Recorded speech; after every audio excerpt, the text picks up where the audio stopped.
నిజంగా మన యొక్క హృదయం ఎలా పనిచేస్తుంది? బండబారిపోయి ఉందా? ఎవరేం చెప్పినా అసలు వినే పరిస్థితుల్లో దానికి లేదు అసలు. అది ఎంత కఠినపరుచుకుంటే అంత శిక్షణ పోగేసుకుంటున్నాడు అనమాట. ఫరో పోగేసుకున్నాడు. ఇశ్రాయేల్ జనాంగం అవిధేయత చూపించి మాటి మాటికి హృదయాన్ని కఠినపరుచుకుంది. తమ హృదయ కాఠిన్యం వల్ల. అందువలన మనలో ఎవ్వరి హృదయం కఠినమవటానికి వీల్లేదు. ఒకవేళ కఠినమైందా, ఫరోకి ఎలాంటి శిక్ష అనుభవించాడో, ఇశ్రాయేల్ జనాంగానికి ఎలాంటి శిక్ష విధించాడో, మనకి ఏ శిక్ష అనుభవించబోతాడో చెప్పేసేసాడు. వారు విశ్రాంతిలోని ప్రవేశించడు. మనకంటూ ఒక విశ్రాంతి ఉందా? పరలోకం అనే ఒక విశ్రాంతి ఉంది, దాంట్లోనికి ప్రవేశం. ఇంకేంటి అసలు భక్తి పాడు ఏంటి?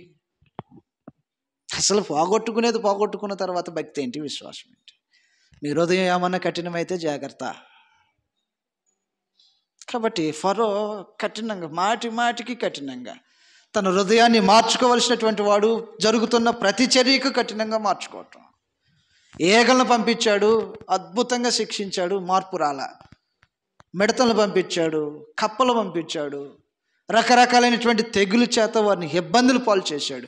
ఎప్పటికప్పుడు మార్చుకుంటా అంటాడు, కానీ మార్చుకునేవాడు కాదన్నమాట. దేవుడు తన తీర్మానానికి తాను వచ్చినప్పుడు మాత్రమే వదలడు. అవకాశం కల్పించాడు. సుమారు దగ్గరగా 10 రకాలైనటువంటి తెగుళ్ళు పంపించి ఇప్పుడైనా మార్చుకుంటాడేమో.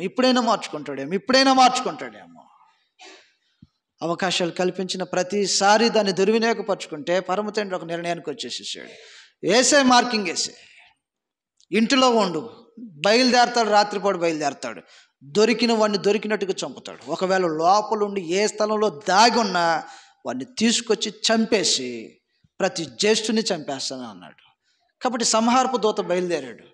ఐగుప్తు దేశం అంతటిని తిరుగుతున్నాడు, ప్రతి ఇంటిని తిరుగుతున్నాడు. ఒకవేళ ఇశ్రాయేలు వాడయ్యుండి ఐగుప్తులు ఎవడైనా నివాసం ఉన్నట్లయితే, వాస్తవంగా వారు రామాసేసు గోషేను ప్రాంతంలో నివాసం ఉంటున్నారు. ఒకవేళ ఐగుప్తులతో కలిసి ఉన్నటువంటి వాడు ఎవడన్నా ఆ స్థలంలో ఉన్నట్లయితే ఈ విషయం అనేది ఐగుప్తులకు మాత్రం తెలియదు.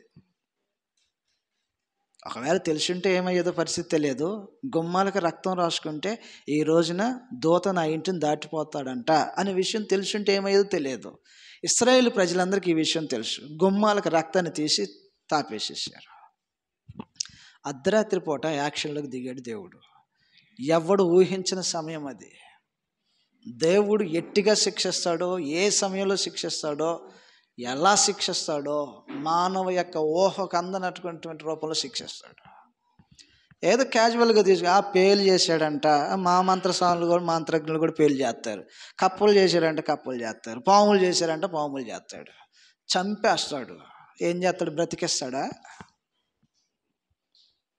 వాళ్ళు కప్పలు చేస్తుంటే వీళ్ళు కప్పలు చేయటం, వాళ్ళు పాములు చేస్తుంటే వీళ్ళు పాములు చేయటం, జ్యేష్ఠుని చంపేస్తాడు.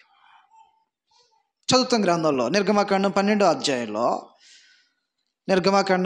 అధ్యాయంలో ఒకవేళ చంపబడినటువంటి ఆ జనము ఫరో దగ్గర ఉన్నటువంటి మంత్రజ్ఞులు గారడి వాళ్ళ చేత బ్రతికించబడినట్లయితే ఐగుప్తు దేశంలో ఘోష ఆకాశానికి అంటం. గ్రేట్ క్రయింగ్ అనమాట. అది మహా అద్భుతమైనటువంటి వేదన. శవము లేని ఇల్లంటూ ఏది లేదంటే ఎలా ఉంటుంది? నిర్గమకాండం 12వ అధ్యాయంలో 29వ వచనం నుంచి చదివితే 12:29 అర్ధరాత్రి వేళ జరిగినదేమనగా, సింహాసనం మీద కూర్చున్న ఫరో మొదలుకొని చెరసాలలోనున్న ఖైదీ యొక్క తొలి పిల్ల వరకు ఐగుప్తు దేశమందలి తొలి పిల్లలందరినీ, పశువుల తొలి పిల్లలన్నిటినీ యెహోవా హతము చేసేసాడు. ఏటిని తీశాడు? ప్రజల్లో పుట్టినటువంటి తొలిపిల్ల అనగా జ్యేష్ఠుడిగా పుట్టినది ఏదైనా. ప్రతి ఇంట్లో ఉంటారా ఉండరా జ్యేష్ఠులు? ఒక్కడ పుట్టినా వాడే తొలివాడు. ఒకవేళ ఏ ఇంట్లో అయినా పిల్లలు లేకపోతే ఒకవేళ ఆ ఇంట్లో ఏమైనా శవం లేకుండా ఉండేదేమో కానీ గ్రంథం చెప్పిన భాష అయితే శవము లేని ఇల్లు ఒకటైనను లేదు. ఒక కాలనీలో ఒక డెడ్ బాడీ ఉంటేనే ఎలాగుంటుంది? ఒకే ఇన్సిడెంట్లో 3 చచ్చిపోయారు అనుకుంటే ఎలాగుంటుంది ఆ ఏరియా? ఒకే కుటుంబంలో 10 మంది చచ్చిపోతే ఎలాగుంటుంది ఐర్య? ఒకే ప్రాంతంలో 100 శవాలు ఒకే రోజునుంటే వాళ్ళ యొక్క బాధ వర్ణాతీతంగా ఉంటుంది. ఐగుప్తు దేశంలో ప్రతి ఇంటిలో, చదవబోతాం కింద భాగంలో 30వ వచనంలో, ఆ రాత్రి ఫరోయు అతని సేవకులందరూ ఐగుప్తీయులందరూ లేచినప్పుడు శవము లేని ఇల్లు ఒకటైనను లేకపోయినందున ఐగుప్తులో మహాఘోష. ఫరో యొక్క ఐగుప్తీయుల్ని శిక్షించిన దేవుడు మనల్ని శిక్షించడం పెద్ద విశేషమా? ఏంటి పోటుతనం మనకి?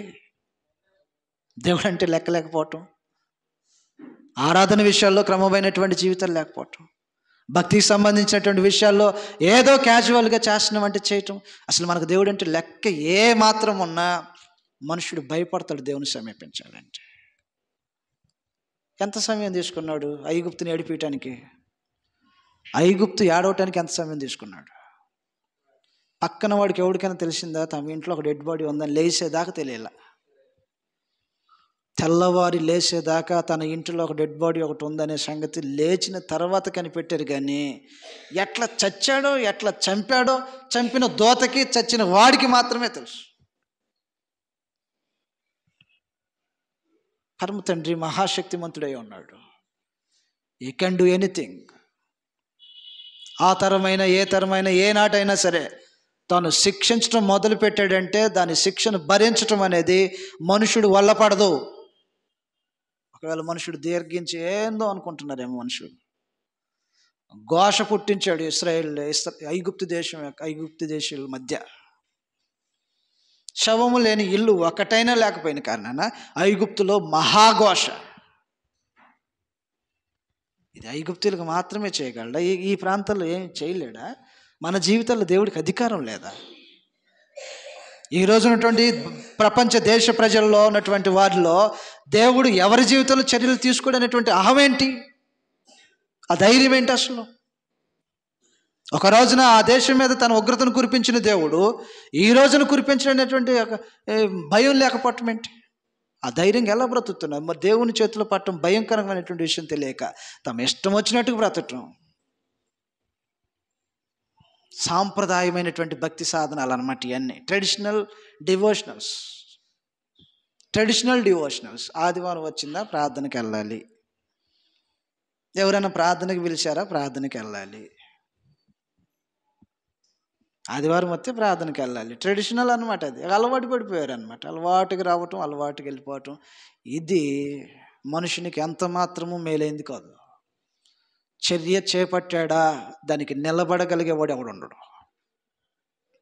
కాబట్టి ఐగుప్తు దేశం మొత్తాన్ని చుట్టుముట్టాడు. ఎన్ని ఇళ్ళున్నాయో అన్ని, ప్రతి ఇంటిని వదల్లా. ప్రతి ఇంటిని తన దూతను పంపించి రక్తం, ద్వారబంధానికి రక్తం ఉందా లేదా, తాపబడి ఉందా లేదా ఎనాలిసిస్ చేశాడంటే ఈ రోజున ఉన్నటువంటి మన కుటుంబాలలో ప్రతి కుటుంబాన్ని తను ఏ రకంగా అంచనా వేపేస్తున్నాడో తెలియదు దేవుడు. ఆ రోజున ఫరో ఇంట్లో ఉన్నటువంటి ప్రతి కుటుంబాన్ని చూశాడు దేవుడు. ప్రతి కుటుంబాన్ని పరిశీలన చేశాడు. ఈ కుటుంబం ఏంటి అని. ప్రతి కుటుంబాన్ని ఆ రోజున చూసినప్పుడు ఈ రోజున మన ప్రతి కుటుంబాన్ని ఎందుకు దేవుడు చూడడం? చూసిన ప్రతిసారి ఒక అంచనాకు వస్తుంటాడు దేవుడు ఏం చేయాలి అని. ఒకవేళ మంచి చేయాలనేటువంటి అభిప్రాయానికి వస్తే మేలు పొందుతారు. దేవుడే శిక్షించాలనేటువంటి అభిప్రాయానికి వచ్చినారనుకో తప్పించుకోగలిగినటువంటి మనుషులు ఎవడు ఉన్నాడు?